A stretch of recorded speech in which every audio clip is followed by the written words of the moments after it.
On November 18, 1987, a passenger at King's Cross Station noticed a small fire beneath an escalator. The escalator was made of wood. It had been carrying passengers since 1939, and beneath its steps, 48 years of grease had never been cleaned. The fire did not start that night. It started in 1939. 31 people died. This fire had a fatal flaw, hiding in plain sight. Let's see how it broke down. King's Cross was the busiest interchange on the London Underground. 3 mainline railways, 6 tube lines, 250,000 passengers every day. London Underground had not had a fatal fire in its 124-year history. The station inspector saw the fire. He did not call the fire brigade. London Underground's internal rules classified small fires on escalators as smolderings, not emergencies. Staff were instructed to handle them without outside assistance. In the previous 30 years, more than 400 fires had started on underground escalators. Every single one had been recorded as a smoldering. Not one had been reported to the London Fire Brigade. 11 minutes passed before anyone called the fire brigade. By then, the fire had found its path. The Piccadilly Line escalator was installed in 1939. Its treads were made of teak and oak, dense, durable hardwoods that met every specification of their era. For 48 years, passengers rode these wooden steps into the deepest station on the network. By 1987, every new escalator in the London Underground was required to use non-combustible materials. But the 1939 escalator was not new. Under British fire safety law, existing installations were exempt from updated standards, as long as they remained, in the words of the statute, reasonably practicable. The wooden escalator was reasonably practicable. But wood was only the surface. Beneath the moving steps, there was a running track, a narrow mechanical channel where the treads cycled back to the bottom. This track required grease. Lubricant was applied regularly to keep the mechanism running. What was not done regularly was cleaning it. Over the decades, the grease mixed with fibers from clothing, fragments of tickets, human hair, and dust. The result was a layer of hydrocarbon residue, compressed, undisturbed, and continuous, running the full length of the escalator. A lit match produces a flame temperature of approximately 1,000 degrees Celsius. The ignition point of this grease and debris mixture was between 200 and 300 degrees. The match didn't need to be thrown, it only needed to fall through the gap between the treads. And above the running track, the ceiling of the escalator shaft had been painted, layer upon layer over the decades. 20 coats of old paint, never stripped, never tested. When heated, these layers would decompose into flammable gas.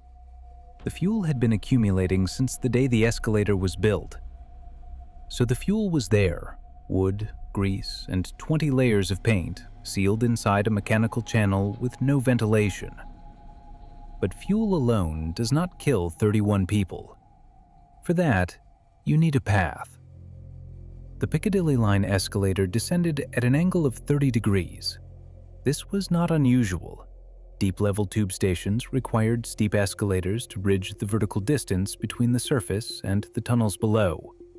30 degrees was standard engineering. In 1987, no fire safety model in the world predicted what would happen next. Every existing model assumed that fire rises vertically, straight up, driven by buoyancy. On the 30-degree slope, it does not. When fire ignites on an inclined surface, the flame does not float upward and detach. It leans into the slope. The heated gas clings to the surface, a phenomenon called the trench effect. Instead of rising, the flame creeps along the incline, preheating everything above it. Fluid dynamics research conducted after this fire established a critical threshold. The trench effect activates at an inclination between 24 and 26 degrees. This escalator was set at 30. The flame moved upward along the wooden treads, accelerating as it went.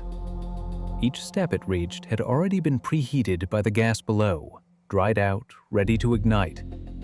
The fire advanced step by step. As each tread ignited, it released more flammable gas. The gas fed the flame above it, and the flame preheated the next tread. A self-sustaining loop, climbing 30 degrees, accelerating with every meter. At the top of the escalator sat the ticket hall, an enclosed space with low ceilings and multiple exits to the street. 20 minutes after the first flame appeared beneath the treads, the superheated gas reached the top of the shaft. It did not rise gently into the ticket hall. The gas erupted at 7 meters per second. Its temperature was 430 degrees Celsius. The 20 layers of paint on the shaft ceiling decomposed simultaneously, releasing a burst of flammable vapor that fed the advancing front.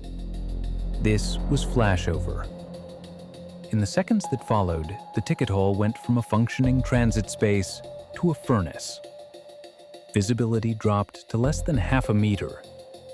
But what killed them was not the fire. The wood, the grease, the paint. When they burned, they did not just produce heat. They produced gas. Carbon monoxide, odorless, invisible, and faster than any evacuation. And hydrogen cyanide, a byproduct of burning organic resins that attacks the body's ability to use oxygen at the cellular level. Toxicologists call this combination the toxic twins. The immediately dangerous to life concentration for carbon monoxide is 1,280 parts per million. The air in the ticket hall reached 12,800. At that concentration, the blood cannot carry oxygen to the brain. Unconsciousness occurs within 1 to 3 minutes of exposure. The people in the ticket hall did not have 1 to 3 minutes. The gas arrived at 7 meters per second. There was a system that could have fought this. A water fog suppression unit had been installed at the base of the escalator. It was manually operated. The station staff knew the unit existed. They had never been trained to use it. It belonged to the mechanical engineering department. Station operations was a separate department with separate authority, separate training, and separate equipment. London Underground was governed by what insiders called the Four Barons, 4 engineering departments, each with exclusive control over its own domain: mechanical, electrical, civil, signal. No department had authority over another's equipment. No staff member was trained on systems outside their own department. The suppression system sat 10 meters from the fire. Nobody turned it on. And there was nothing else. No automatic fire detector on any escalator in the station. No sprinkler system in the ticket hall. The 1971 Fire Precautions Act required automatic detection and suppression in hotels, offices, and factories. It did not apply to the deep sections of the London Underground. The fire had fuel, it had a path, and now it had a space where 31 people were standing, with no warning, no suppression, and no way to see the exits. The fuel was 48 years of grease and wood accumulating beneath the treads of an escalator that British law did not require to be replaced. The path was 30 degrees of inclination, 4 degrees beyond the threshold where fire stops rising and starts climbing. The trap was an organization that placed a suppression system at the base of the fire and then divided authority so precisely that no one present had permission to use it.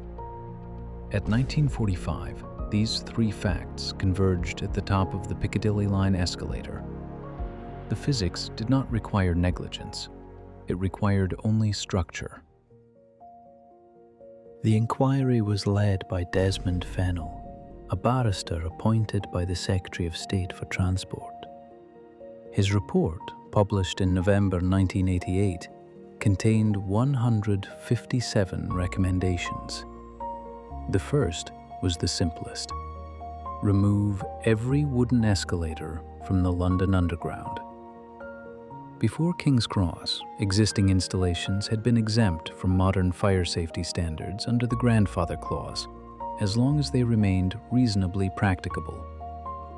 After King's Cross, The 1989 regulations required all underground stations to meet current standards, regardless of when they were built. The exemption was gone. Automatic heat detectors were installed on every escalator. Sprinkler systems were fitted in ticket holes. The four-baron structure was dissolved, replaced by a unified safety management system where any staff member could operate any emergency equipment. Before King's Cross, staff fire drills had no mandated frequency. After King's Cross, drills were required every 6 months, and at least 1/3 of on-duty staff had to have completed training within the previous 6 months. The word smoldering was removed from London Underground's operational vocabulary. Every fire, of any size, now triggered an automatic alert to the London Fire Brigade. The last wooden escalator on the London Underground was removed in 2014, 27 years after King's Cross. The trench effect, the phenomenon that turned a small fire into a flashover, had never been documented before King's Cross. It was discovered in the investigation. Researchers at the Health and Safety Executive built a 1/3 scale model of the escalator at their Buxton Laboratory and set it on fire repeatedly until they understood what had happened. Their findings entered the global fire safety literature. The American NFPA 130 standard, governing fire safety in transit systems worldwide, now requires automatic suppression beneath escalators. This requirement did not exist before a wooden escalator in London burned. But the structure that made King's Cross possible was not unique to London. It was a question of geometry. Any inclined surface above 26 degrees with combustible material and an ignition source meets the physical conditions for the trench effect. 15 years before King's Cross, on the night of May 13, 1972, fire broke out on the 3rd floor of the Shinichi department store in Osaka. The stairwells acted as vertical chimneys, pulling smoke and toxic gas upward through the building at speeds the evacuation plan had never accounted for. 118 people died. Different structures, different countries. The same physics. Fire on an inclined or vertical surface does not behave the way flat ground models predict. King's Cross proved it on a slope. Shinichi proved it in a shaft. In 2024, Transport for London reported a new category of fire risk on the Underground: lithium-ion batteries in e-bikes and e-scooters carried by passengers. These batteries, when damaged, undergo thermal runaway, reaching temperatures that exceed 1,000 degrees in seconds. The wooden escalators are gone. The grease has been cleaned. The geometry remains.